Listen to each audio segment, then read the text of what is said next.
Welcome to Dust.n.grace ASMR.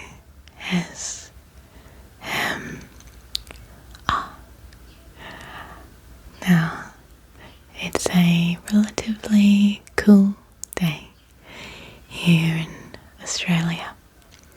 It's still summer, about the middle of summer now, and it's pretty hot usually, but today is overcast and cloudy, and it's actually very nice. But we are in an enclosed room under bright lights, so I'm gonna put my hair up. Now, today I wanted to read you a few verses that I read this morning from the book of Luke. So, I've been doing a Bible in a year plan, as I told you last time.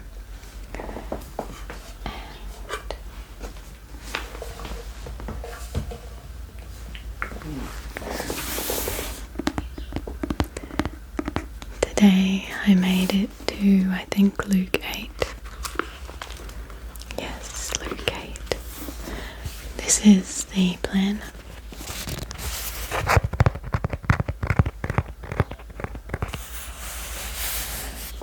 I stuck it in the front of my Bible because this Bible is specifically for reading, just reading, not studying or researching or anything, just reading.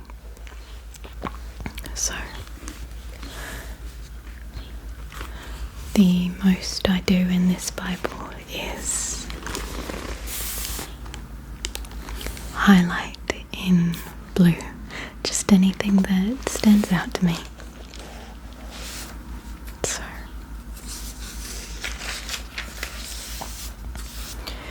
the section I wanted to read today is subtitled Jesus Heals a Man with a Demon. It is Luke chapter 8 verses 26 to, where does it end? Oh, my pages are stuck. 26 to 39, and I am reading from the English Standard Version. This is a Crossway gift Bible that I got from Kurong. If you look at this Bible and you think, wow, that's pretty, I want one, my previous video was a inspection of this book, so you can go and check that out if you're considering buying one, to make sure that it is the kind of Bible that suits your needs. These Bibles do actually come with a lifetime guarantee, and I think in Australia lifetime possibly just means 25 years.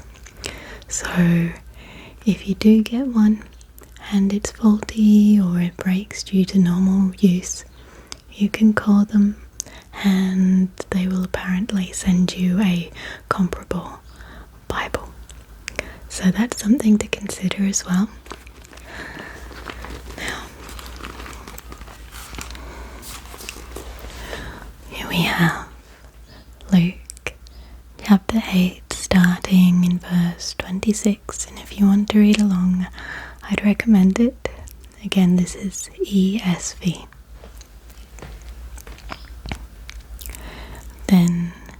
they sail to the country of the Gerasenes, which is opposite Galilee.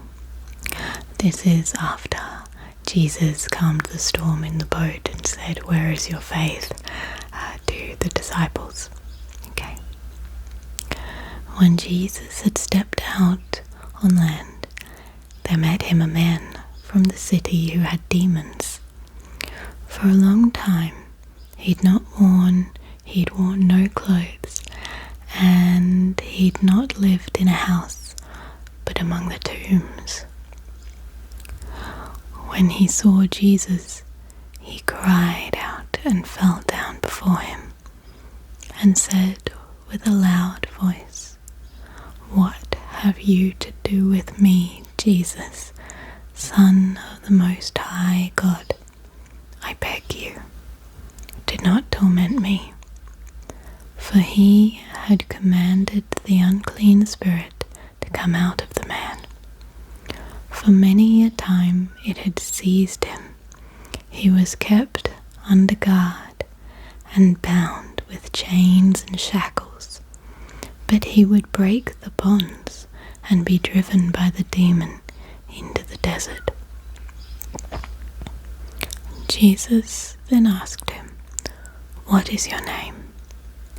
And he said, "Legion," for many demons had entered him.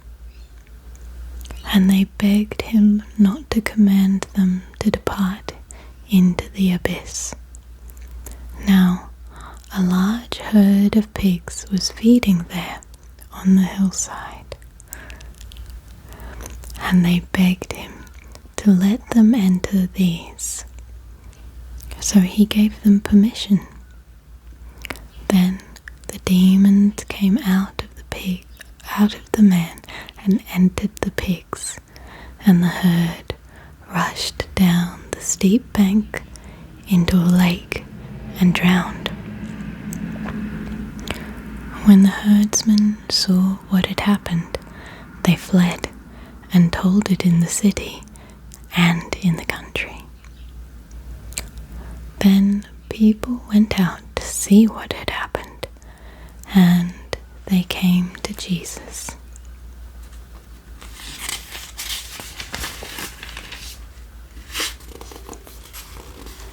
They came to Jesus and found the man from whom the demons had gone, sitting at the feet of Jesus, clothed and in his right mind.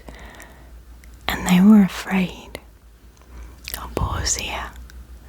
Isn't that an interesting reaction to have? Instead of being amazed, instead of rejoicing, instead of praising and celebrating, they were afraid. They were afraid because they'd seen this man before. They'd seen how crazy he was. They'd seen him possessed. They'd seen him breaking free from his bonds, running into the desert. And instead of celebrating that this man was free, they were afraid of what had happened. Okay. And those who had seen it told them how the demon-possessed man had been healed. Then all the people of the surrounding country of the Gerasenes asked him to depart from them, for they were seized with great fear. So he got into the boat and returned. Now this next part is the part that I specifically wanted to share. The man from whom the demons had gone begged that he might be with him. But Jesus sent him away, saying, "Return to your home and declare how much God has done for you." And he went away, proclaiming throughout the whole city how much Jesus had done for him. I'm going to read those last two verses again, verse 38 and 39. The man from whom the demons had gone begged that he might be with him. But Jesus sent him away, saying, "Return to your home and declare how much God has done for you." And he went away, proclaiming throughout the whole city how much Jesus had done for him.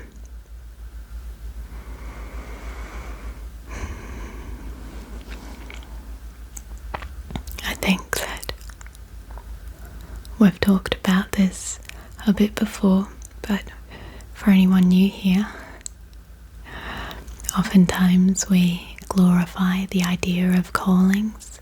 We glorify the idea of having some grand, huge calling on our lives to become famous, to write books, to have our names known. We glorify the idea that when we find our calling, we will just have our entire lives fall into place. We'll know why we're here. And we see it a lot. Missionary groups and so forth from schools and churches, they go over to these poor countries that don't have the financial resources that we have, and they preach there and they build things there and they paint walls and that sort of thing, which is a good thing to do.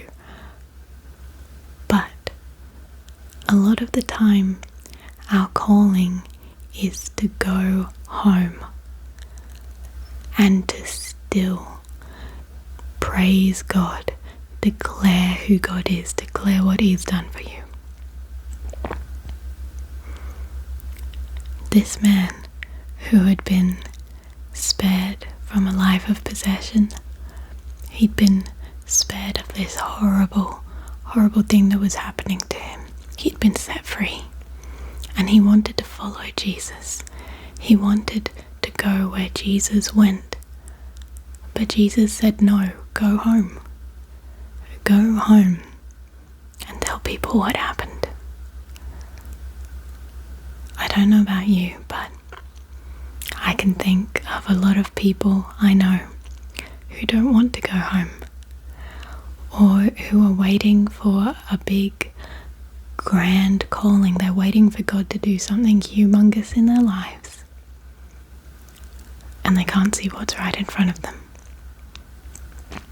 I know some people who, unfortunately, would rather stay at work than go home to their families.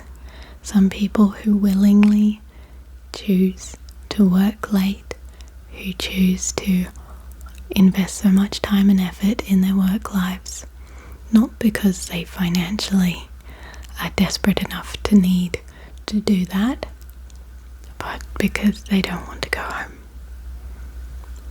Home is sometimes the most difficult place that God can call you to be. But a lot of the time, that is exactly where He calls us to go. That's where He calls us to minister. It's where He calls us to declare His goodness and to live in His example.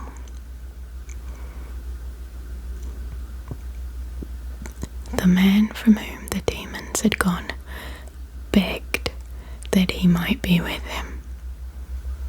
But Jesus sent him away, saying, "Return to your home and declare how much God has done for you."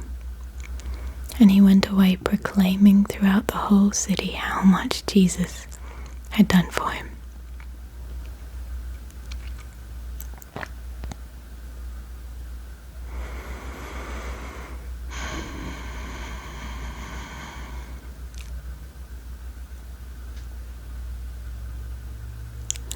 It's a big task to not just go home,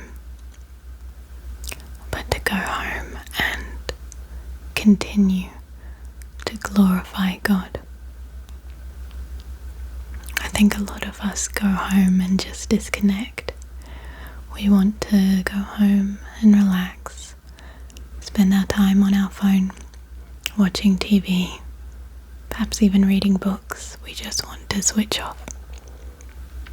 And we go home and we switch off instead of continuing to minister, continuing to glorify God, continuing to be present in the ministry that God has blessed us with, which is our own home, our own family. I'm going to read these verses a few more times, and perhaps while I'm reading that you can allow the words to soak in and ask God to challenge your heart as well, to reveal if you are showing up for Him the way that He's called you to. And when He said the man went away, He didn't just go home and forget what Jesus said. He went home and proclaimed throughout the whole city how much Jesus had done for him. He didn't just wait until he got indoors and, told his wife or his kid. He told the whole city. And even our workplaces, our commute, are places where God can use us, where He asks us to show up. We never stop being a Christian. And I think that a lot of us do try to stop. We'll be a Christian on Sunday or on Saturday whenever we attend church. We'll show up, we'll worship, we'll be in God's Word, and then Monday comes and it's back to normal and we forget. We behave in a different way. We continue with our regular worldly lives. And then on the weekend we'll break out the Christian again. So let's read these verses again. The man from whom the demons had gone begged that he might be with him, but Jesus sent him away, saying, "Return to your home and declare how much God has done for you." And he went away, proclaiming throughout the whole city how much Jesus had done for him.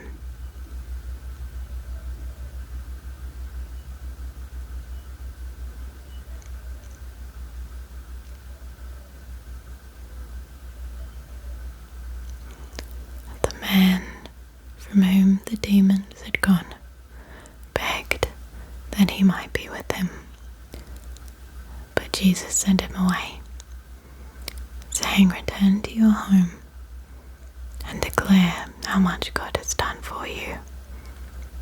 And he went away, proclaiming throughout the whole city how much Jesus had done for him. If you can hear a low rumbling, I think it's a helicopter.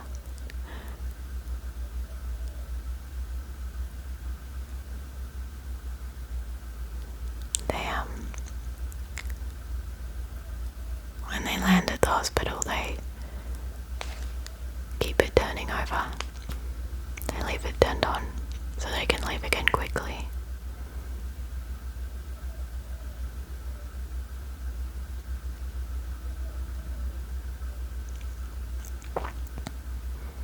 The man from whom the demons had gone begged that he might be with him, but Jesus sent him away, saying, "Return to your home and declare how much God has done for you."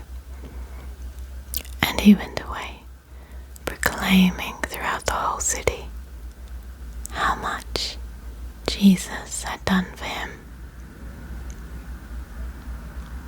Now, if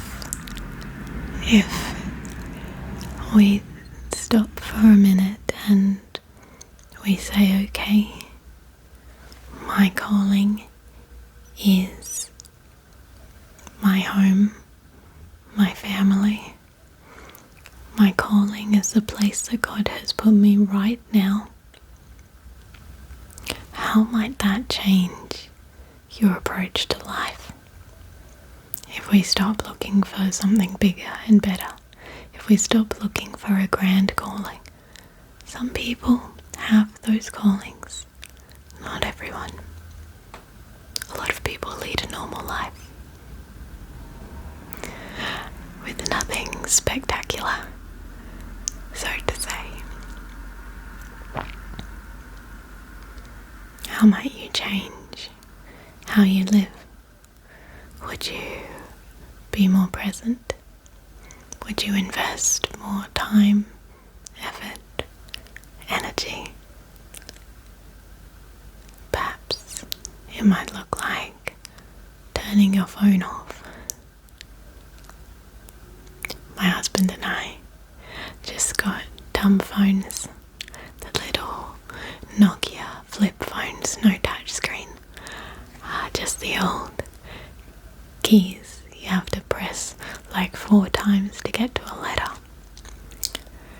And the smartphone lives in a drawer in the study,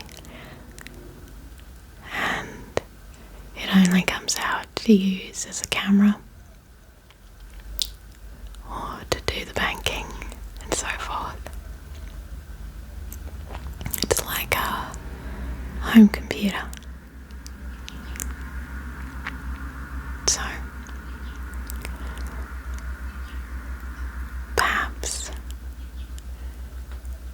you would also get a dumb phone.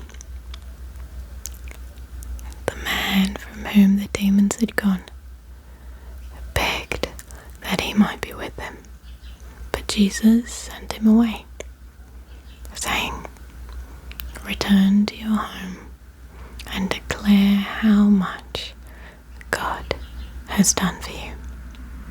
And he went away, proclaiming throughout the whole city how much Jesus had done for him.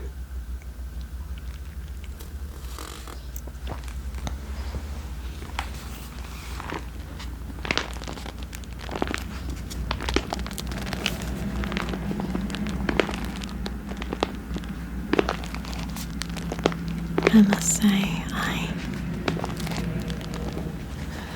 really enjoy the sound of these pages in this book. They're just a little bit thicker.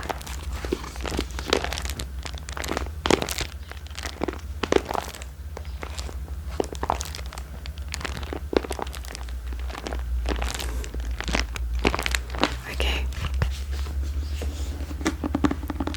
I'm going to end it there and give you time to get on with your life or fall asleep, as the case may be.